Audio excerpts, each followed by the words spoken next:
Got a new toy for breaking things. Want to see what it does? Stick around.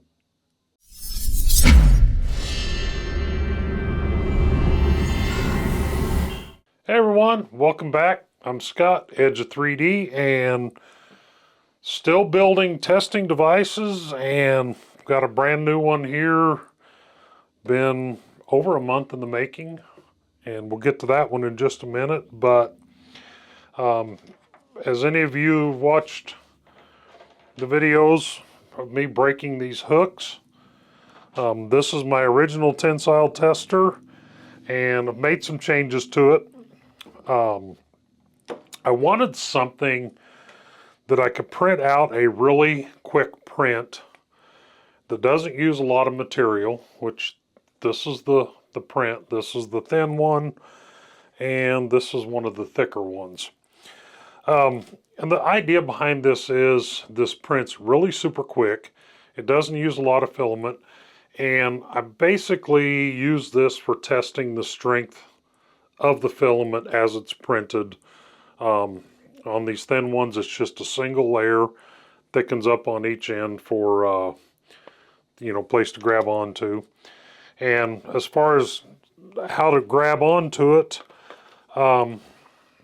I was going to machine these vices, but I could machine everything except for the teeth in them. That would have been a really tedious process. So I reached out to my friends over at JLC PCB and got them 3D printed in stainless steel. So special shout out to today's sponsor of this video, JLC 3DP, a division of JLC PCB, which I'm sure you've heard of. JLC 3DP is the future of manufacturing advanced 3D printing services.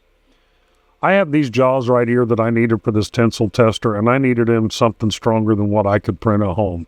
So I designed them, saved them as STL files, jumped over here to JLC's website, click on the Quote Now button, uploaded my files to their website, and just like that, there they are. I want them in SLM metal. 316L stainless steel is what they offer. I want 2 of each. And it's that simple. One thing you do have to do is go in here in the product description, and you have to put down what it is that you're working on to make sure that it complies with all import and export regulations. And that's it. You save it to your cart, you go through the rest, fill out everything, send it off.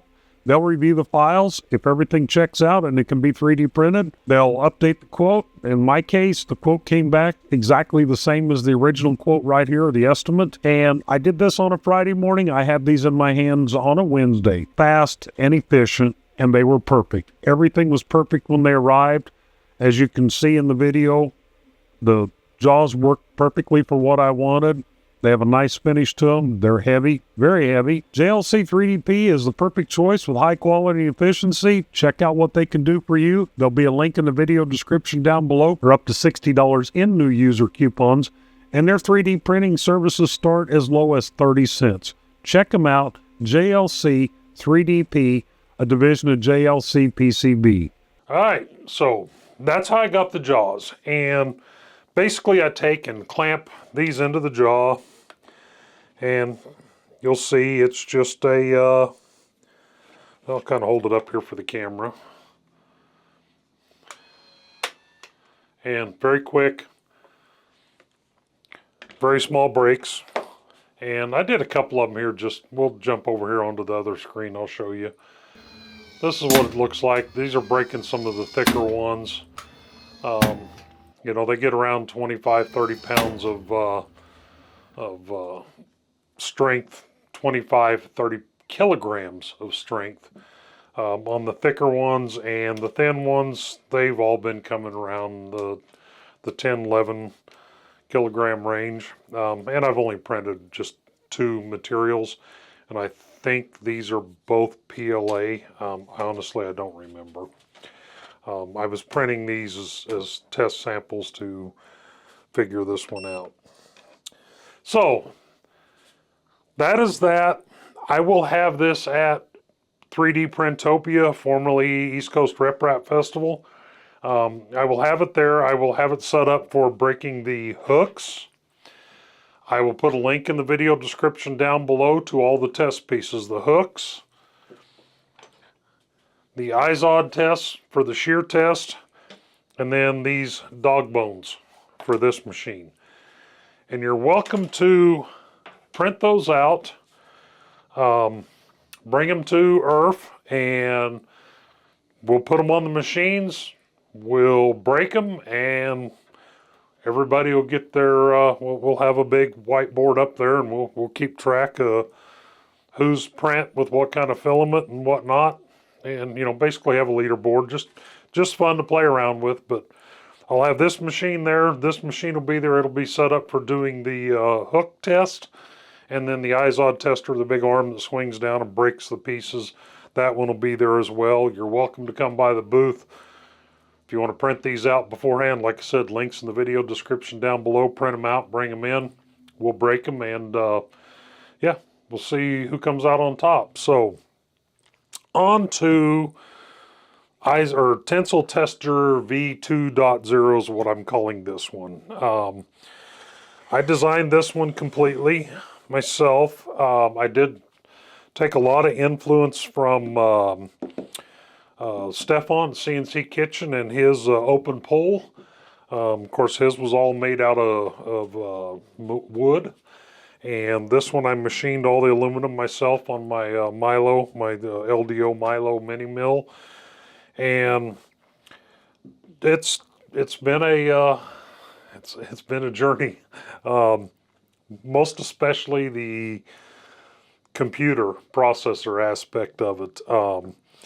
Stefan was running his on an Arduino, so I am okay with Arduino code, so I tried the same thing, and I wound up with exactly the same issue as his. I'll throw a clip here so you can see what his is doing, where you hear the motors pulsing.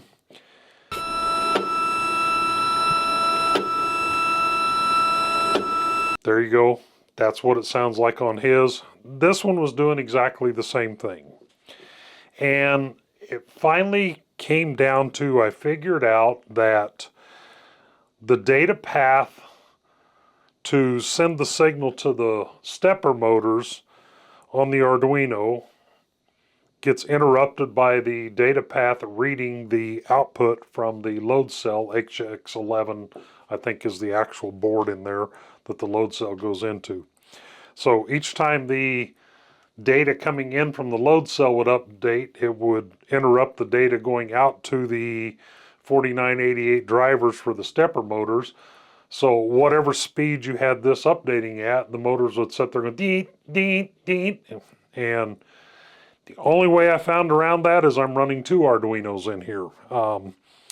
I've offloaded the load cell to one Arduino and the motor control and updating the screen from the other Arduino. And you'll see the screen also has an update refresh rate. But fortunately, it does not interrupt the motors. So the motors stay steady. And, you know, we'll jump over here to a video right quick. I tested a bunch of pieces here. And if I can get the video to start, here we go. So this is the first one, and it's PPS carbon fiber. And as you can see, it takes a pretty good load. It finally breaks at 204.73 kilograms. And the next one here is PC Max. And PC Max is one of them that it yields out at 229.3. And then it finally breaks clean at 196.8.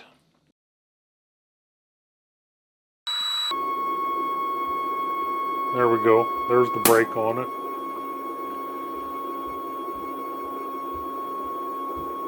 Our next one is just plain old PLA. Actually, this is Galaxy Black PLA, but it's not PLA Plus or PLA Max. It's just PLA.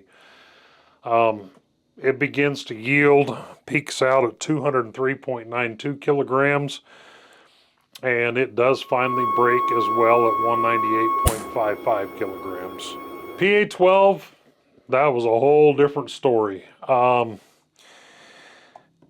It yielded at 150.93.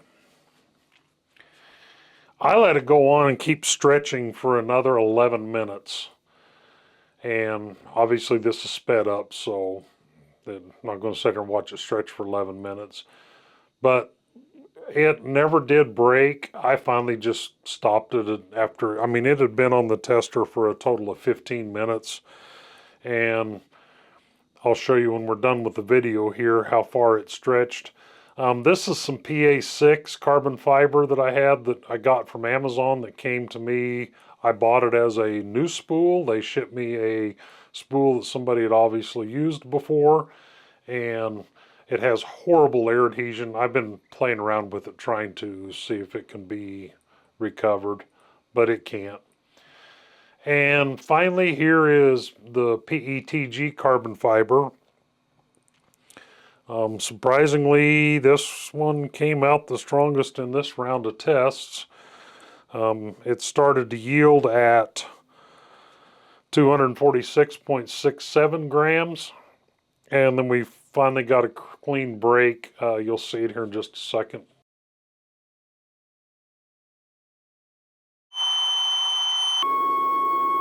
And there's our clean break. So, everything, well, the PA6 that I had bad written on, it's bad. The spool's bad. Like I say, I bought a spool off of Amazon. It showed up. Obviously, it'd been opened. I opened it up. There was no bag inside. Somebody had tried printing with it. They had obviously returned it. Amazon turns around and sends it out as a new product again. So, Polymaker made it right. I reached out to them. They gave me a credit for the price of that spool, and I purchased another one. This time I actually got one that hadn't been opened. But rather than just throw that away, I decided that I would see what I could do with it and try to recover it. And I've tried drying it. I'm working with an experimental inline filament dryer now and heater. I've actually preheated it to 195 degrees Celsius, feeding it into the extruder, and yeah, there's no hope for it. It's just got terrible air adhesion. No way around it. So, but the PA12 carbon fiber, that's been interesting. Now, mind you, none of this stuff is annealed. I haven't had time for it. I'm trying to get all this done and ready for 3D Printopia, formerly Earth. So I haven't annealed any of it. I've just been printing it, putting it in here. But PA12CF. So far, I've done multiple tests with this. It does not break. You can see here, this is one that hasn't been in the tester. This is one that's been in there for, I don't know how long I ran it, but you can see how much longer it is. And the most recent one that I did this morning is right here, and I let it run even longer to see if it'd break. Not much more, maybe 5 millimeters, but you can see the difference there in them. So one of these days I'll put it on there and just let it go till it breaks, but in the meantime, in the interest of getting these videos done and whatnot, I stopped the tests and moved on. So again, I'll have everything at 3D Printopia. I'll have this tester here, there. I'll have this tester here set up to break the hooks. And I'll have the IZOD tester, which is the hammer that does the shear impact testing. And links in the video description down below to the STL files. If you want to print them out and bring them, get your name up there on the board. See what you got. You can print them any way you want, any amount of infill, but they have to meet the size of the STL file. And most especially on this machine here, I will be checking it. This has a 500 kilogram limit on it. I've had a part in there that I've had up to over 300 kilograms, and in the interest of safety, we're not going to push it to the limit. So the parts will be reduced in thickness from what I'm currently using right now. And I will be checking them before you put them in the machine and we test them. So if you're going to be there, bring the printed parts. They're small. They'll fit in your pocket. You can carry them in. Come find me at,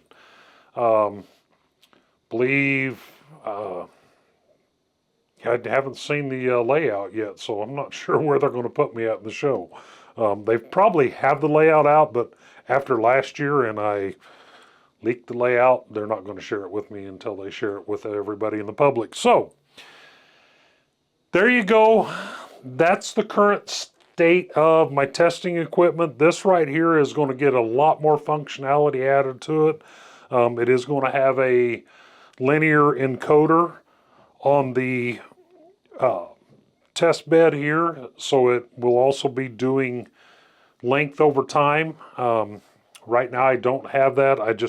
I'm out of time to add all that functionality. I've got so much stuff to get ready and just a couple of weeks to get it done. So this is where this stays. This is the way it's going to be. When I get back, I will add more functionality to it.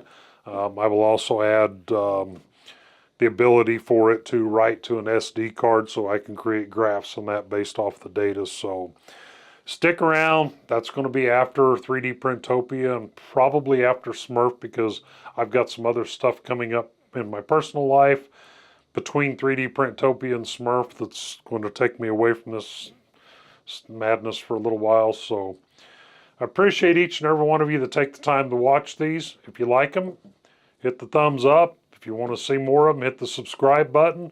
And if you want to know when I drop the next video, hit that bell icon. And as always, peace out.